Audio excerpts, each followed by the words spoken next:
قوة إلا بالعلي العظيم. اعوذ باللہ من الشیطان اللعین الرجیم. بسم اللہ الرحمن الرحیم. الحمد للہ رب العالمین. الصلاۃ والسلام علی خیر المرسلین وآلہ الطیبین الطاہرین المعصومین المظلومین ولعنۃ اللہ علی اعدائہم اجمعین. سیدنا و نبینا و شفیعنا و مولانا مولا الثقلین جد الحسن والحسین والقاسم محمد.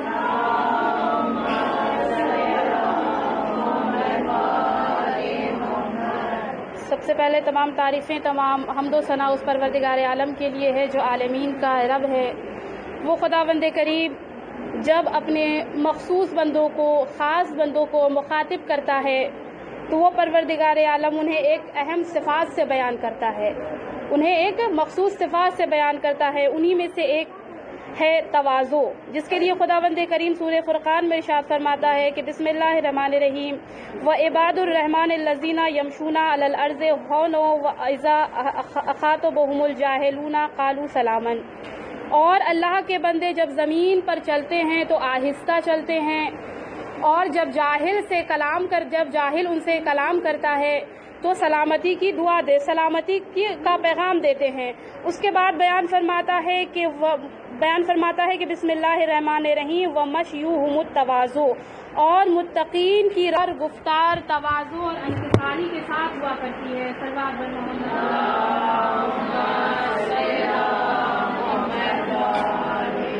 جو زمین پر متقین، پرہیزگار، تقوی و ایمان لوگ ہیں، ان کے اندر تواضع اور انکساری پایا جاتا ہے. تو سوال یہ ہے کہ یہ تواضع ہے کیا؟ تواضع کہتے کسے ہیں؟ تو امام کا ارشاد ہے، کسی نے امام رضا سے پوچھا، امام رضا علیہ السلام پوچھا کہ تواضع کا مطلب کیا ہے، تواضع کہتے کسے ہیں؟ تو آپ نے ارشاد فرمایا کہ کسی مجلس یا کسی محفل میں، کسی گروپ میں، کسی نشست و برخاست میں تمہیں جو جگہ مل جائے اس جگہ پر بیٹھ جاؤ، چاہے وہ تمہارے مرتبے سے کم کیوں نہ ہو.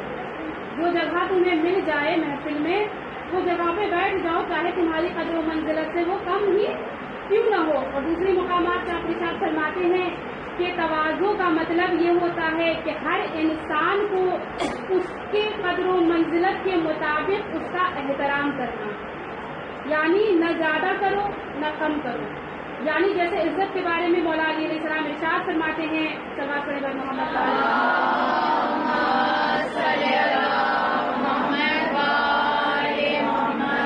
ارشاد فرماتے ہیں کہ کسی کی عزت اتنی کرو جتنی وہ تمہاری کرے، نہ اس سے زیادہ کرو نہ اس سے کم کرو. اگر کم کرو گے تو بدتمیز کہلاؤ گے، اور اگر زیادہ کرو گے تو خودغرض کہلاؤ گے. یہی حال، یہی ترجمہ، یہی سیم چیز تواضع کے لیے کہا کہ کسی کی قدر و منزلت کے مطابق اس کا احترام کرو. اگر کم کرو گے تو بدتمیز کہلاؤ گے. ایک ہم کہتے ہیں نا کہ اتنے مغرور انسان ہے، اگر کم کرو تو مغرور کہلاؤ گے. اتنے مغرور انسان ہے کہ ان کی نگاہ میں کسی کی عزت کوئی اہمیت ہے ہی نہیں. اور زیادہ کرو گے تو کہیں گے یہ چاپلوس ہے، یہ چاپلوسی لگائی جا رہی ہے. تو نہ کسی کی خاطر تواضع میں کمی کرو، نہ کسی کی عزت میں کمی کرو. بس اتنا کرو جتنا تم اس سے توقع اپنے لیے رکھتے ہو. مثلا ہمارے گھر، مطلب ہم کسی کے گھر جا رہے ہیں تو ہم کیا رکھتے ہیں کہ جب ہم کسی کے گھر جائیں تو احتراماً وہ دروازہ کھولے، ہمیں سلام کرے، ہمیں اعلیٰ مقام پر بٹھائیں، ہمارے کھانے پینے کا انتظام کرے. جب ہمیں رخصت کریں تو خندہ پیشانی یعنی مسکرا کر رخصت کریں، ہمارا استقبال اخلاق حسنہ کے ساتھ کریں. تو ہمیں چاہیے کہ جب ہم یہ توقع دوسروں سے رکھتے ہیں کہ وہ ہمارا ایسے احترام کرے، تو ہمیں چاہیے کہ ہم بھی جب وہ ہمارے گھر آئے تو ایسا نہیں کرے کہ دروازہ بند کر دیں. ہمیں چاہیے کہ ہم بھی اس کا احترام ایسے ہی کریں جیسی وہ ہماری کرتا ہے. صلوات بر محمد.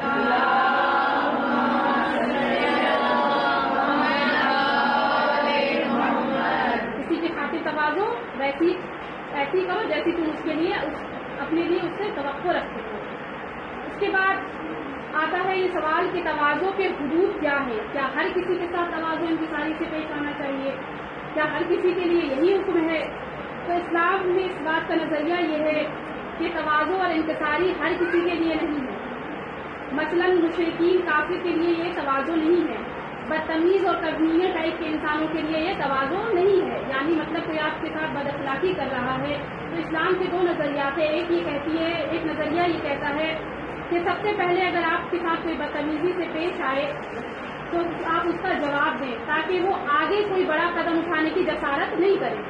کیونکہ جو کمینے ٹائپ کے لوگ ہوتے ہیں ان کا کچھ کیا نہیں جا سکتا. لیکن امام یہ بھی کہتے ہیں کہ اس کے ساتھ یہ خیال رہے کہ جب تم اس سے پہلی غلطی پر ہی اسے روک دیا جائے تو آگے بعد میں وہ کوئی سازشیں نہیں رہ سکتی. جیسے ابھی ہمارے طرح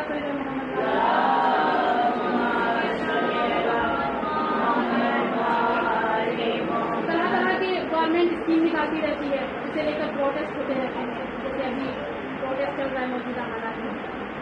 تو اس کے لیے کہتے ہیں کہ جب اگر گورنمنٹ ہماری چیزوں کو بات کو مان رہی ہے, اگر وہ دیکھ رہی ہے کہ پبلک بہت زیادہ بڑھتی ہوئی ہے, ہم خطرے میں آ سکتے ہیں, تو کیا کرتی ہے وہ اس اسکیم کو ختم کر دیتی ہے, بند کر دی گئی. تو یہ بات یہیں پہ دب کے ختم ہو جانی چاہیے. ایسا نہیں ہو کہ جیسے ہی ہم وہاں سے اٹھے پھر وہ ہمارے لیے سازشیں اس سے خطرناک تیار کر رہا ہے.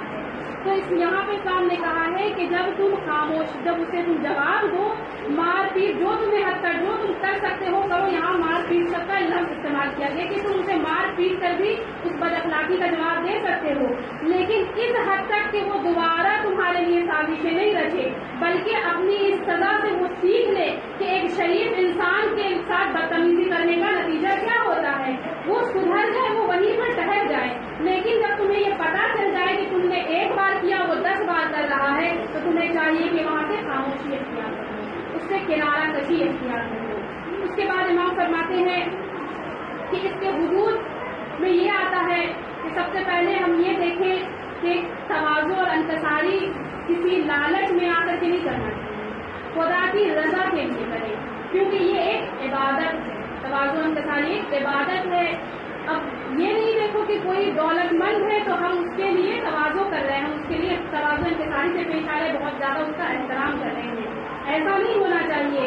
تواضع اور انکساری برابر میں اپنے معاشرے میں برابر میں لوگوں کے سامنے لوگوں کے ساتھ کرو, تاکہ جو پست ہیں انہیں بھی احساس نہ ہو, انہیں بھی احساس کمتری نہ ہو, اور جو بلند ہے انہیں بھی اپنی افضلیت کا یہ نہیں ہو کہ ہم نازا ہو کہ ہم ان سے بلند ہیں اس لیے ہمارا احترام کیا جا رہا ہے. ایک سلوات کرے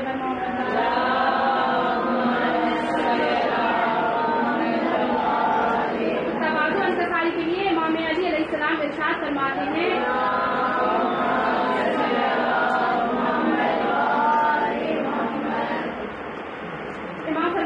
کہ کسی کی دولت یا طمع کے لالچ یعنی لالچ میں آ کر کسی کی تواضع نہیں کرو. جو کسی کی دولت کے لالچ میں آ کر اس کے مرتبے کو بلند کرتا ہے, اس کی خاطر تواضع کرتا ہے, تو اس کا 2/3 دین ختم ہو جاتا ہے, برباد ہو جاتا ہے.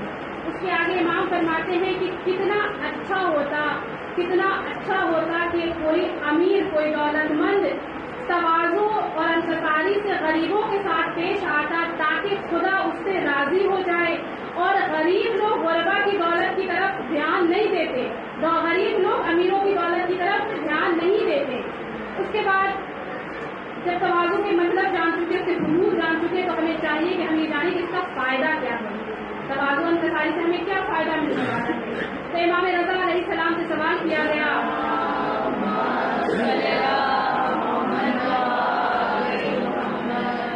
کہ تواضع اور انکساری سے فائدہ کیا ہے, تواضع اختیار کرنے سے فائدہ کیا ہے, اور اس کی شناخت کیسے کی جائے, پہچانے کیسے کہ یہ تواضع اور انکساری ہے. تو امام فرماتے ہیں کہ سب سے پہلے تو اس بات کا دھیان رکھو کہ جو شخص بہت زیادہ ضرورت سے زیادہ دیندار بن رہا ہو, اپنے آپ کو بہت ظاہر اور متقی و پرہیزگار ظاہر کر رہا ہو, تو ایسے انسان سے خبردار ہو جاؤ, ایسے انسان سے خبردار ہو جاؤ کہ یہ منافقوں کی نشانیاں ہیں. ایسے لوگ منافق ہوتے ہیں, یہ ظاہر کرتے ہیں, دین کا لبادہ اوڑھ کر عزت کمانا چاہتے ہیں, دنیا کمانا چاہتے ہیں. ایسے لوگوں سے خبردار ہو جاؤ. کیوں؟ اور اس کے آگے قرآن میں ارشاد ہو رہا ہے کہ جب تم دین سے پھر جاتے ہو, یہ دین سے پھرے ہوئے لوگ ہیں. جب دین سے پھر جاتے ہو تو خدا بند کریم ایک ایسی قوم کو تمہارے سامنے لاتا ہے جو مومنین کے سامنے تواضع اور انکساری سے پیش آتے ہیں اور خدا انہیں سربلند فرماتا ہے. صلوات بر محمد.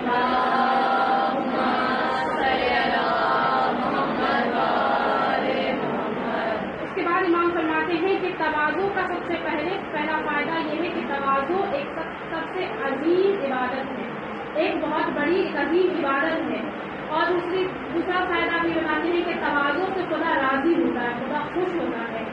اور وہاں پر آپ فرماتے ہیں کہ تواضع ہر کسی کے دل میں نہیں آتی ہے. تواضع اور حکمت ان دلوں میں آتی ہے جن دلوں میں تقوی و پرہیزگاری ہو اور خدا کا خوف ہو. تواضع کے لیے دل نرم ہونے چاہیے. یعنی جیسے کہ مثال جیسے واضح کرتے چلوں کہ زمین پر درخت اگانے کے لیے, کوئی پھل, کوئی درخت, کوئی پیڑ لگانے کے لیے زمین کو پہلے سینچا جاتا ہے, اس کی مٹی کو ہلکا کرنا پڑتا ہے, اس میں پانی ڈالتے ہیں, اسے صاف کرنا پڑتا ہے. اس کے بعد اس زمین کو نرم کرنے کے بعد اس میں بیج ڈالی جاتی ہے. تب جو اس میں سے درخت نکلتا ہے تو وہ درخت بہت کشادہ ہوتا ہے, بہت سرسبز ہوتا ہے. اسی طرح تواضع اور انکساری کو اپنے اندر لانے کے لیے اپنے دلوں کے کینوں کو صاف کرنا پڑتا ہے. ہر دل میں یہ تواضع اور انکساری نہیں اترتی, یہ اللہ کی نعمت ہے. یہ تواضع اور انکساری ہے خدا کی بہت بڑی نعمت ہے, اور نعمتیں ہر چیزوں ہر شے پر نہیں اترا کرتی ہے. صلوات بر محمد.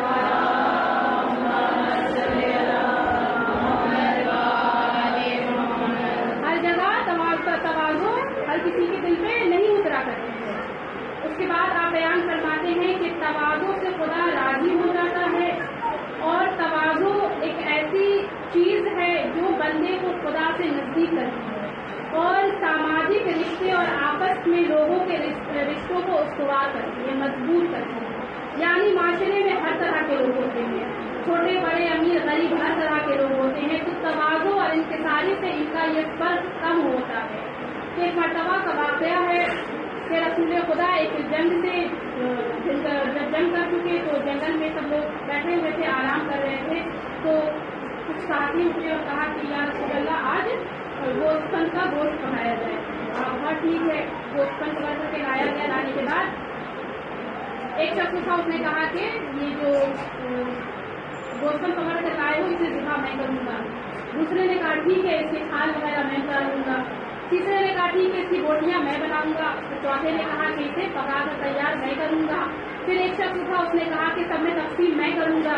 اس نے کہا ٹھیک ہے. پھر رسول خدا اٹھے, انہوں نے کہا جب سب کام ان لوگوں نے بانٹ دیا ہے تو ایک کام ہے کہ جنگل سے لکڑیاں میں لے آتا ہوں. اور وہ سب کھڑے ہو کے کہا یا رسول اللہ آپ ہمارے نبی ہیں, آپ ہمارے سردار ہیں, ہمارے آقا ہیں, ہمارے ہوتے ہوئے آپ لکڑیاں اکٹھا کریں گے, آپ اپنی جگہ بیٹھے رہیں, ہم خود پکائیں گے, خود بوٹیاں پکائیں گے, بنائیں گے, اور بنانے کے بعد لکڑیاں بھی لے آئیں گے, اور اسے تیار کرنے کے بعد کھانا بھی لگائیں گے, اور آپ کو سب سے پہلے کھلائیں گے.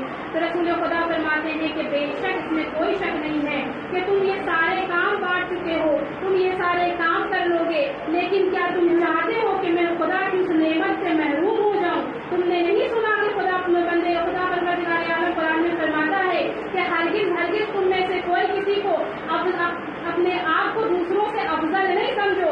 نہ ہم نے عرب کو عجم پہ فضیلت دی ہے اور نہ ہم نے عجم کو عرب پہ فضیلت دی ہے. یعنی ہم نے تم کو یکساں بنایا ہے, ہم نے تم سب کو برابر بنایا ہے. آپس میں بھائی چارہ اور اتحاد قائم رکھو, اور جب لوگوں کے درمیان جاؤ تو تواضع اور انکساری کے ساتھ جاؤ. اس طرح جاؤ کہ نہ اس کی عزت کم ہو نہ تمہاری توبہ ہو. صلوات بر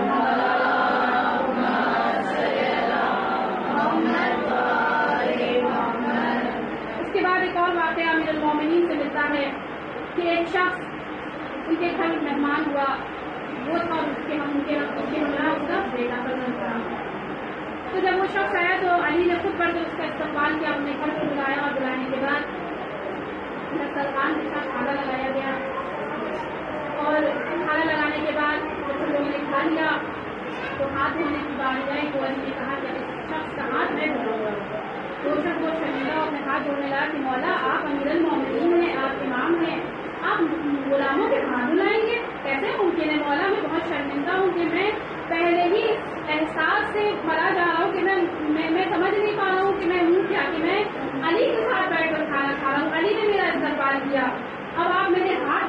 یہ کیسے ممکن ہے کہ میں یہ گوارا کروں؟ تو علی کہتے ہیں کہ اس میں گھبرانے کی، پریشان ہونے کی کوئی بات نہیں ہے، میں تو وہی کر رہا ہوں جو خدا نے حکم دیا ہے، جو رسول نے کر کے بتایا ہے، جو ہمارے لیے نمونۂ عمل ہے۔ اگر میں خود ہی نہیں کروں گا تو میرے چاہنے والے کیسے کریں گے؟ لہٰذا علی نے اس کا ہاتھ دھلایا، ہاتھ دھلانے کے بعد جیسے آگے بڑھے تو اس کا شخص تھا، اس کا بیٹا بھی تھا، اس نے بھی کھانا کھایا تھا، وہ بھی کھڑا تھا۔ تو مولا علی نے محمد حنفیہ کو بلایا اور بلانے کے بعد کہا کہ اس کا ہاتھ تم دھلاؤ۔ اب یہاں پہ ہے کہ باپ کا ہاتھ علی نے دھلایا، بیٹے کا ہاتھ محمد حنفیہ دھلا رہے ہیں۔ تو علی فرماتے ہیں کہ یہاں پہ بات برابری کی ہے، وہ باپ تھا، میں بھی باپ ہوں، اس لیے ہم دونوں ہمسن ہیں، ہم برابر ہیں۔ ہم نے اس کو ہاتھ دھلایا، بیٹے کا ہاتھ بیٹا دھلائے گا، اس لیے محمد حنفیہ کو حکم دیا کہ جاؤ اور تم اس کا ہاتھ دھلاؤ۔ اور فرماتے ہیں کہ جب نمونے عمل کر کے ہم خود دکھاتے ہیں تبھی ہمارے چاہنے والے ہمارے بتائے ہوئے راستے پر صحیح طریقے سے عمل کریں گے، کہ ہم کرنے میں انہیں شرم نہیں آئے گی کہ صرف علی نے حکم نہیں دیا بلکہ کر کے بتایا ہے کہ کیسے کرنا ہے۔ صلوات محمد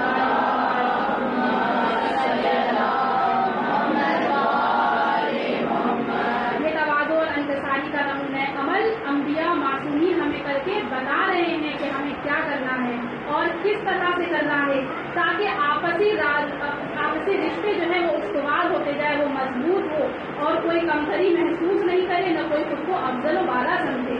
ایک مرتبہ کا واقعہ ہے کہ جناب موسیٰ علیہ السلام ایک مقام پر گئے، اپنے قوم کے لوگوں کے ساتھ تھے۔ جناب موسیٰ اس وقت کے معلم اپنی قوم کو پڑھایا کرتے تھے، انہیں دین کی باتیں سکھایا کرتے تھے، انہیں تعلیم دیا کرتے تھے۔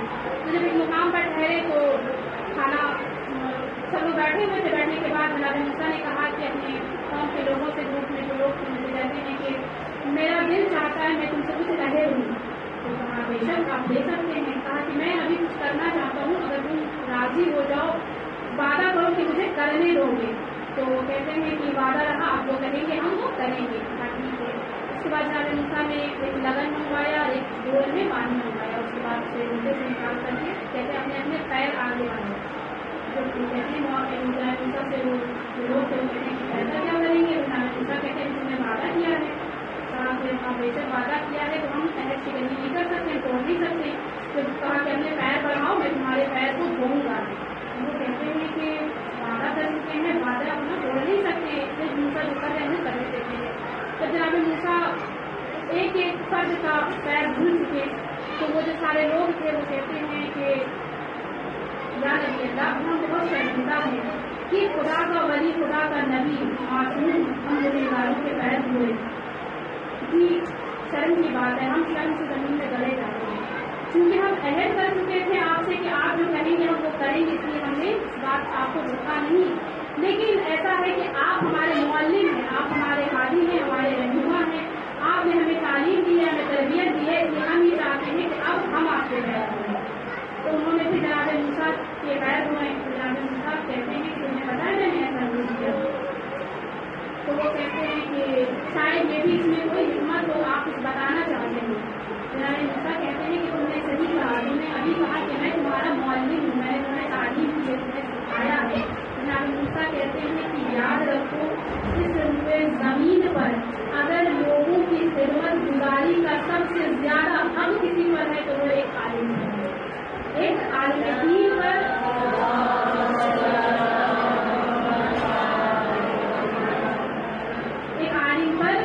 سب سے زیادہ حق ہے کہ وہ عوام کی خدمت کرے، وہ لوگوں کی خدمت کرے، ان میں براہ راست نہیں آئے۔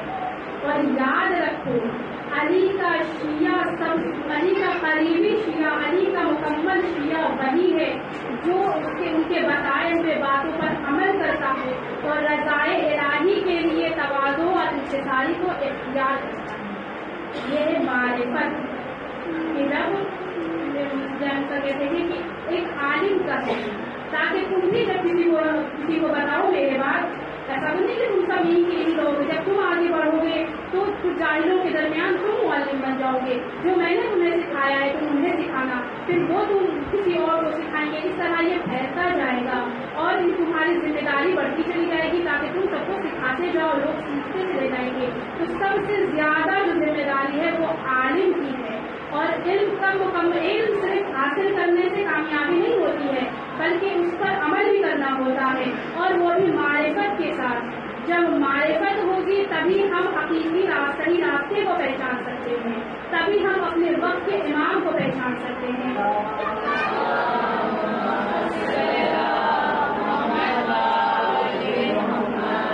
اور یہ یاد رکھیں کہ وقت کے امام کو دیکھ لینا کمال نہیں ہے، امام کو دیکھنا کمال نہیں ہے۔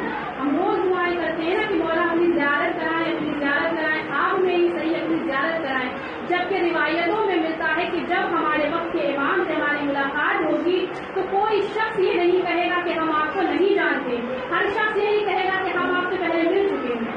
وہ نگاہیں وہ چہرہ اتنا آشنا ہوگا انسانوں سے کہ وہ کہے گا کہ ہم پہلے مل چکے ہیں آپ سے۔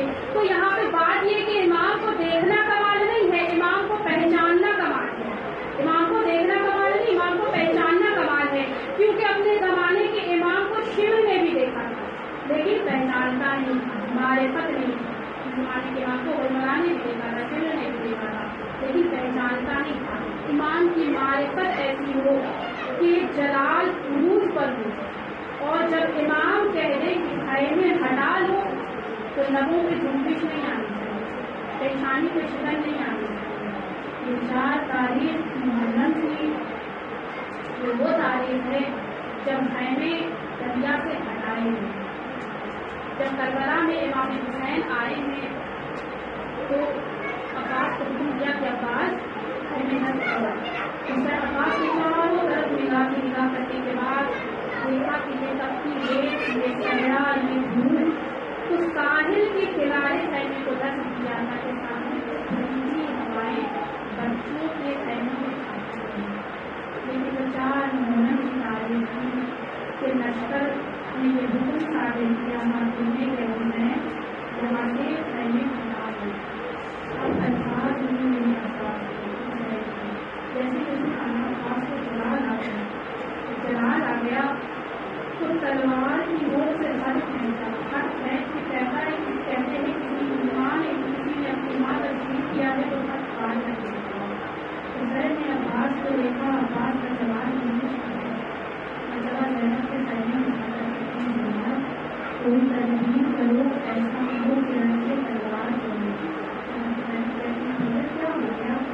حسین کہتے ہیں زینب اب تک عباس کو یہ کہہ کے روکا بھیجا کہ کربلا نہیں، زینب اب میں کیا کروں، یہ کربلا بھی ہے اور عباس کا جلال عروج پر ہے، میں کیا کروں، میں کس طرح روکوں؟ ایک مرتبہ زینب کہتی بھیا پریشان ہے، یہ چاہنے والی بہن ہے۔ ایک مرتبہ فضا کو بلایا اور بلا کر کہتی ہے فضا غازی سے کہنا کہ زینب نے یاد جناب زینب کا پیغام تھا، فضا نے سنا کر چلی آئی، غازی کو آنے میں داخل ہوئی۔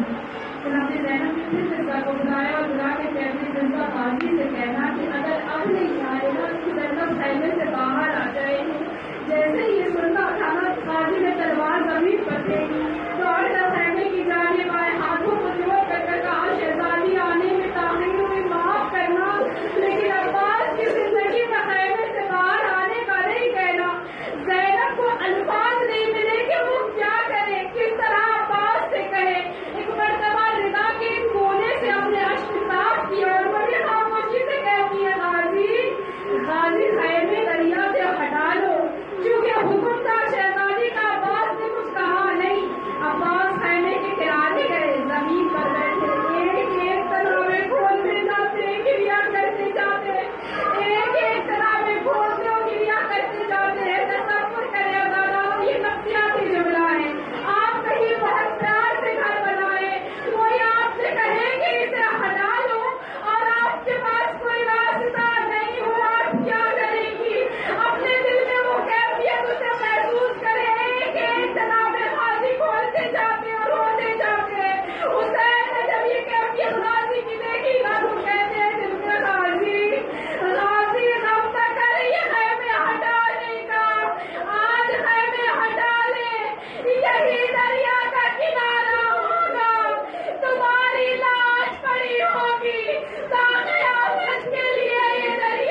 Namaste.